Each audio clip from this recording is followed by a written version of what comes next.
Hi, Sally. Thank you for joining me today. Hi, Emma. Thank you so much for having me. You know that this topic is close to my heart. Yes, I do indeed. And you have written a book that we're going to be discussing today, and it's called Successful Feedback. And it's a book that I have used in all of my management roles, and it has allowed me to give great feedback to my team, both negative and positive feedback. And I love this book so much, and I recommend it to a lot of my clients. And so I wanted to get you on here and do a bit of an interview about this book. So thank you again, Sally. Now, you are a leadership productivity expert. We have been, we've known each other for a few years now, and I'm really excited to be able to be interviewing you today. So thank you. Oh, thank you. Thanks for the good advertisement. Now, Sally, one of the biggest questions I wanted to ask you is what drove you to write this book in the first place? Good question. And the most obvious one is yes, I've been on the receiving end of some pretty dodgy feedback. And while the intent or the actual bit that I was supposed to learn from may have been true, I mean, I have to own my own stuff here, the delivery was just terrible. And it prolonged the ability for me to actually make improvements in my performance. And I've received feedback that was really challenging, but it was delivered in such a respectful way that it helped me step up. And so it's not always doom and gloom, you know. But I've also received feedback that was great job. What? Like so vague, it gave me nothing to work with, even though it was better than bad job. It didn't help me pinpoint what I need to do more of. So, and also I've worked with a lot of managers, and this is an area that they do struggle with, and they don't need to. So that's what the book's about. Yeah, excellent. Thank you. And I think one of the first things that you look at in this book is exactly what is feedback. Lots of people talk about, let's give some constructive criticism, or, we're going to give constructive feedback. What is that really? Yeah, I believe feedback is almost a benchmarker. It's an opportunity to acknowledge that people are working to standard or to the expectation, and there's nothing wrong with that. If you compare their performance to their job description and the expectations and they are equal, no problem. It's also an opportunity to benchmark if someone is actually exceeding an expectation, and how you can get the value out of that, and any other opportunities out of that. And then, of course, as we tend to know mostly, because when we think of feedback and a workplace, we often think negative. If someone's not working or not performing to standard, then it's an opportunity to say, hey, how do we work together to get you back up here?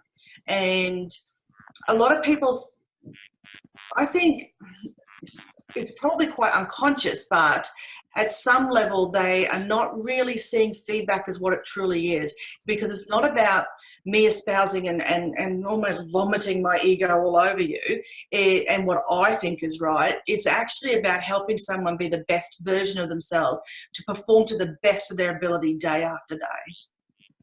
Yeah, and it really comes into play when you talk about the positive and the negative side of giving that feedback then, because that really comes down to helping someone perform at their very best.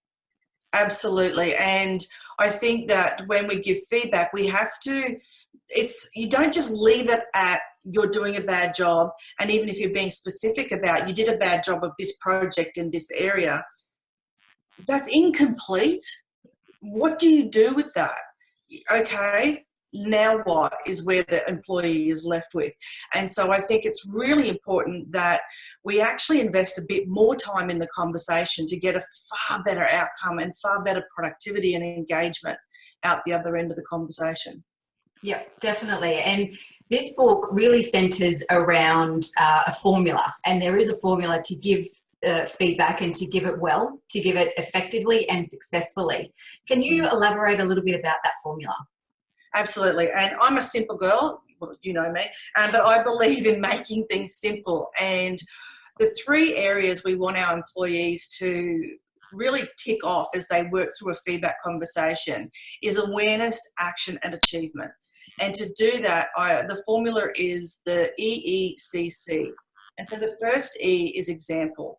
And when we have vague feedback, we don't know what to do with it. We don't actually know what it specifically is pointing to.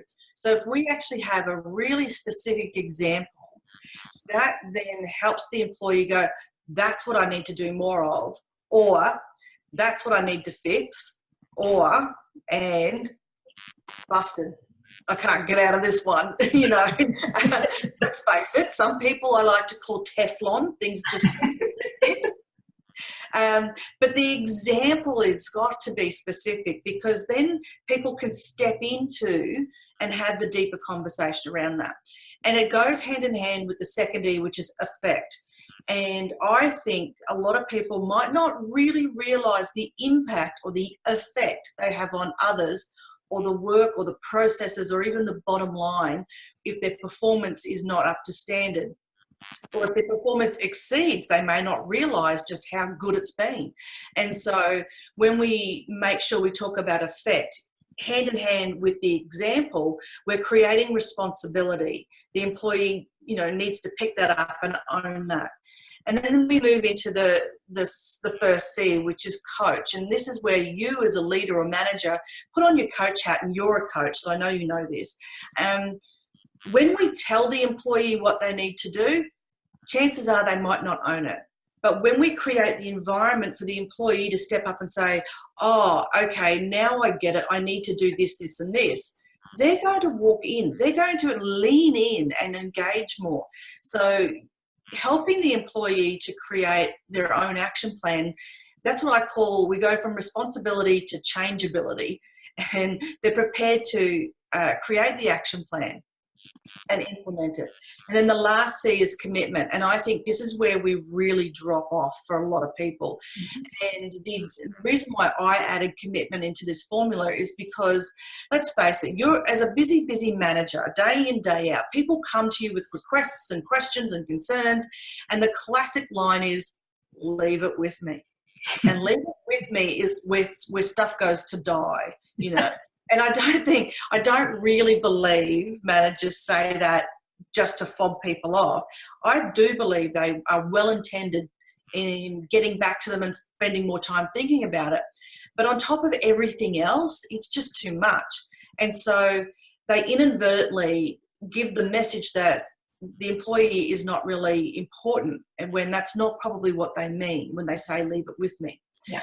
And that's why commitment is critical. And it's two parts to commitment. And the first part is you as the coach manager in the feedback conversation are asking, just how committed are you to the actions you've just set? And you can then gauge whether you really believe the employee is going to implement it, or you need to then go back and go, doesn't sound like you're really attached to this. What is going to work? So you've got to create and set up the scenario that there's going to be a greater chance of success. So it might mean going back into coach mode and getting better, more well-aligned actions. And the second part to commitment is you as a manager or as a leader demonstrating that you're committed to helping that employee. And so it is actually putting in the diary right then and there the next follow-up. It is asking the employee, and this is a great line, how would you like me to help you stay accountable to these actions? And I'm going to repeat that because it's a classic. How would you like me to help you stay accountable to these actions? And if you notice, you're actually not telling them what you're going to do. You're actually asking them to tell you what to do. And as a manager, that lightens the load a bit. You know, that puts the responsibility at the feet of the employee. And so what we've just moved from is responsibility to changeability to accountability. And we move from awareness to action to achievement. And so EECC is the formula that I think not only gives the important feedback piece, but it actually makes use of it to move forward into either improving a performance or value adding elsewhere. Definitely, and it's a formula that I've used many times Ah, yes, the beautiful little card. Yeah. Yeah. So that goes with the book as well. Yeah, and that is really handy to have because you can be stuck, you know, that you might have 10 minutes and you have to go and give some feedback to someone that could be quite tough.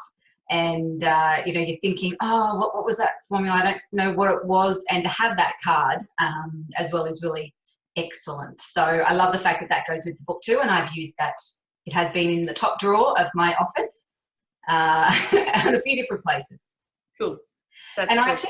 I want to highlight that part there, the first part around the effect, and somebody having, you know, understanding that their effect has on their work, on their colleagues, and on the company as well. And there was once I had to give some challenging feedback to one of my staff members, and it really was around behavioural. But yeah, her behaviour in the workplace actually, and she was doing a good job. She didn't really want to be there. You know, it wasn't really floating the boat as such, but she was there. She wanted to do a good job. But some of the comments that she was making around the work were making her teammates feel a little bit uncomfortable, and she just had no idea that this was what was happening. So I knew that I had a challenging conversation coming up because this wasn't task-based. It wasn't as though she had done a task wrong. This was about her, and this was about her behaviour. And I know that that formula really helped me through because I was able to give her some specific examples and then actually give the effect that it had on the other teammates. And that was really, it was good. It made a challenging conversation easier in that we had that formula to follow, and we had some positive intention backing up that that she was actually going to be aware of this from now on and what she was going to do differently, rather than me just telling her what she needed to do. So, yeah, the formula really, really does help to make that clear and easier, I think. Yeah, I'm pleased to hear that, and I think that they're the tough conversations, because if it's not you know, you're doing this report wrong, this is where you're doing it wrong, blah, blah, blah, blah, blah, let's get you trained, whatever, the tangible stuff. But when we're talking about how someone behaves at work, I think the effect piece is really important for them. And even you can even bring your coach skills in a bit earlier and say, look, this is my experience of the behavior I'm seeing. I'm just wondering what you think the effect is on the rest of the team. And you can really then engage or gauge just how aware the person is, and then work towards helping to increase their level of awareness of their own behaviour and its impact on others. And it's not about blame, but it's about awareness building. And, you know, you and I talk often, and we both say most people want to do a good job, and most people want to know how they're going. And if we start with a positive intent, if we as managers and leaders show up to work every day starting from the premise that everyone here wants to do a good job and everyone here wants to know how they're going and they are well intended in their performance, then we're going to be starting from a really good position when it comes to then having to step into feedback conversations. Yeah, definitely. Absolutely agree with that. Now, there's been a lot of talk, well, I've actually come across some talk around formal performance reviews. So some managers really love them and some managers really hate them. What's your thoughts on them? I have mixed feelings around formal performance reviews, and I think the bigger the organisation, the more sense it makes to have a system, and that way no one technically should fall through the cracks, even though the bigger the organisation, the more cracks there tends to be. I totally get it. I totally get that there has to be something that says we are trying to make sure that we are keeping track of everyone's performance. And that usually lends itself to the lowest common denominator, a tick and flick form. Mm-hmm. Now, I get that from an organisation's view, but from a manager-employee view, where's the human? Where's the conversation? I firmly believe that managers who are even frontline leaders are spending time with their people so that when it comes to the annual or the biannual review, there are no surprises. If there is ever a surprise, it better be the awarding of something of recognition. Yeah, that's it. That's the only surprise that should show up in a performance review conversation, because you are constantly working with your team and you're not letting weeks, months go by before you say, hey, we need to fix something over here. What do you think of this impact is? And I think that if you need to have the paperwork, sure, but have the conversation first and use the paperwork as minutes, as a backup, as a confirmation of the agreements in the conversation. Yeah, that's really important. Having that conversation, because that's ultimately what it is. And I so agree with you around the surprise. I remember I started at a workplace and came up to at the start. So the manager and I were having a conversation about, how would we work together? What did we need from one another to be effective and successful? And I had said, look, I need the feedback, and I need it early on. I'm here to do a really great job. This is what I want to achieve, but I can't do that unless you let me know how I'm going. And at the time, it was said to me, oh, okay, yep, that's great. We'll see how you're going and let you settle in for your 3 months, and then we'll give you some feedback after that. So we come around to the 3 months. It was just over 3 months, I think, probation, performance review, if you like. And it was during this time that I was then told that, I could have been increasing in this area, and could I actually have probably performed a little bit better over here? And you know what? I was actually doing this part over here wrong. Over here was really good, but and I sat there really dumbfounded. I was shocked, and I thought, you could have told me this when I was doing it. I want to be successful. Now we're 3 months in, and I've been doing all of this stuff wrong. Like, I wanted to know, why didn't you tell me this? Yeah, and I can tell by the way you're sharing that story, it's left a bitter taste in your mouth. And so, they've wasted time, number one. They've wasted their own time, their own money, and your time as well. Imagine how easy it would have been if those things were brought to your attention early on. You would have got to your probation probably feeling far more confident, and also in a position to say, I have fixed this, I've fixed this, I've fixed this, I'm doing really well here. Yeah. Imagine the difference it would have been. And I think that's, that example just highlights the importance of making sure there's continual feedback, so that the actual formal milestones of a year or employment, like the probation or the annual review, they're almost, how you going? What do you want to work on? What's not worked for you this year? And it's respectful, and it's two-way, and it's actually a nice conversation. Nothing scary about it. So yeah, a good example of what not to do. Yes, very much so. Now, another thing I just wanted to bring in, I've experienced a compliment sandwich before. Or a feedback sandwich, and I want to get your thoughts around this. So ultimately what it is it's a compliment within, then there's a negative, and then we wrap it up with a compliment again. So it's giving feedback in a way of positive, negative, positive. Now, being on the receiving end of some sandwiches, I can tell you they weren't that tasty for myself. What are your thoughts around that? Yeah, I don't think they're tasty. I've even had a client come to my place straight from work and go, I've just been handed a swear word sandwich. And I thought, what do you mean by that? And then when she said what happened, I went, okay, right, I know what you mean. And so I believe that day in, day out, when we do that, when we do a positive and then a but, which is what normally happens in our language, we negate what we just said that was positive. That's just gone, and we don't believe it, because here comes the truth, not probably wrapped up very nicely either, or in a constructive, solution-orientated, action-orientated way. Yeah. And then we just tack on another tokenistic platitude at the end. I think people mean well, and it creates a structure for them, but I think we can do better. And having said that, an example of where that does work is Toastmasters International. Now, part of being a Toastmaster is that everything you do gets evaluated, and the formula for that is similar. It's a plus minus plus. They don't use it they don't call it a sandwich, but it's the same formula.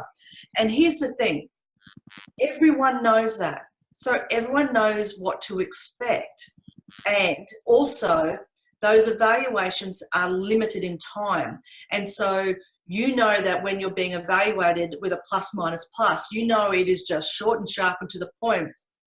And no one's left feeling too devastated because it is such a well-known thing. That's inside Toastmasters. At work, in our meetings with people, and when we're trying to improve a performance, where does the plus minus plus create a plan going forward?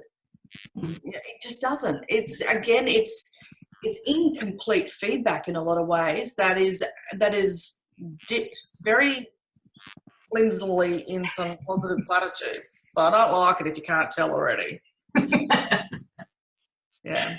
And I've been on the receiving end of a couple of those in workplaces, and I sit there and even though I know better, and you don't want to. You don't want to get upset at the person because you know they're desperately trying hard. You still sit there thinking, really?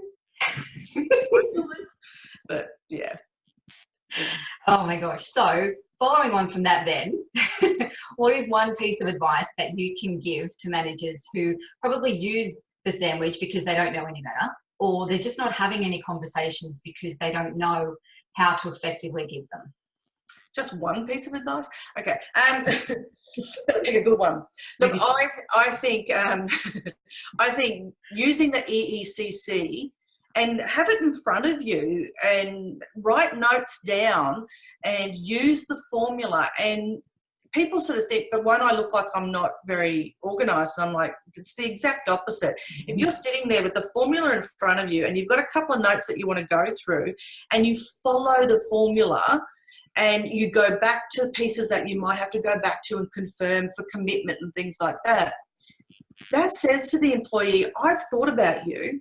I've invested my good time in making sure that I'm helping you with your performance, because as your manager, my success is your success. So I think having the formula in front of you and being in a private environment, which is, I know I'm stepping into more tips here, but it has to be private. You need to have a safe, psychologically safe environment for people to have these feedback conversations. You're going to step out of the conversation with better respect with and for each other and yourself as well. Yeah, absolutely. They're great tips. And I think that the biggest one for me, takeaway from the book, was about that preparation.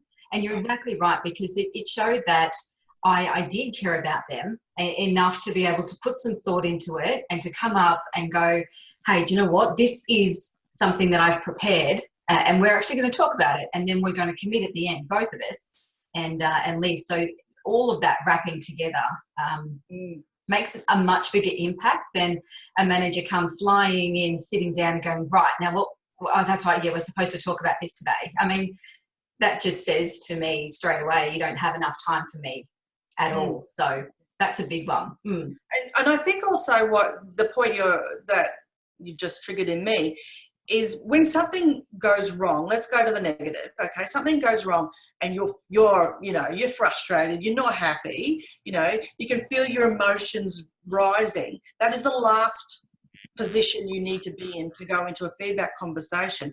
So going back to your office or your desk, writing down EECC, writing a few notes so that you can calm down. You actually walk into feedback conversation at a far better mindset and attitude than if you walk in while you're still ticked off. You know yourself that if you don't really want to be somewhere and you've got a bad mood about it, it kind of ripples out and becomes pretty awful for everyone. This is the same thing, create the best possible environment for a really positive outcome. And that's mindset and attitude as well. Yeah, absolutely, definitely. And it makes a lasting difference to the person that you're talking with as well. I've been able to recount a couple of circumstances here where the manager probably doesn't even remember. but it's impacted on me. And it's, you know, there's a reason why I'm doing what I'm doing today. So absolutely, it makes a big difference. And so I just want to share the book again. It's called Successful Feedback. Yes. And if you out there are struggling to give feedback, or you just don't know how it works, please get a copy of this. I tell my clients to grab a copy to give this feedback, and you can get it from sallyfoley-lewis.com. I'll put the link in with the video as well. Sally, thank you. Thank you for writing the book, and thank you for giving me your time today to do this little interview. I really appreciate it. Oh, Emma, thank you. I always love catching up with you, and you know, you and I can talk about these things for days. So yes, thank you. We can. Awesome. Thanks so much, Sally. Thanks.